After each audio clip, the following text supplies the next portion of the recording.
Apa saja cara produk yang bisa kita pasarkan? Yang pertama adalah jelas ketika kita beragama Islam, maka produknya halal, syar'i, dan bermanfaat. Ini tidak perlu kita perdebatkan. Bisa jadi produknya halal tetapi hukum menjualnya masih dalam perdebatan atau kurang syar'i. Nah, silakan Anda bisa mengkaji, tanyakan kepada ustadz ya, bagaimana hukum menjual sesuatu yang dikategorikan barang syubhat. Misalkan contohnya secara hukumnya produknya halal ya, misalkan kaos dan celana, tetapi bagaimana hukum menjual itu kepada perempuan misalkan ya, barangkali berpotensi baju-baju tersebut dipakai mereka di luar rumah. Nah, tentunya ini akan sangat butuh suatu kajian tertentu. Kemudian yang selanjutnya adalah kalau bisa kita pasarkan produk-produk yang memang bermanfaat dan dibutuhkan orang.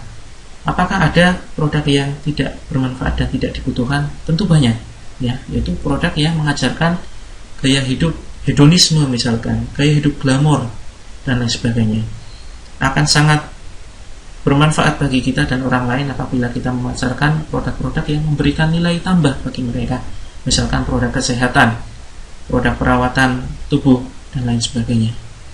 Kemudian yang selanjutnya adalah kalau bisa carilah sebuah bisnis yang murni penjualan produk 100%, bukan bisnis perekrutan ya.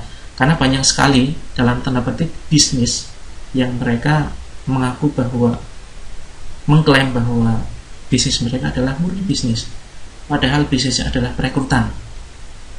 Mereka gencar sekali menawarkan untuk bergabung menjadi anggota, menjadi member.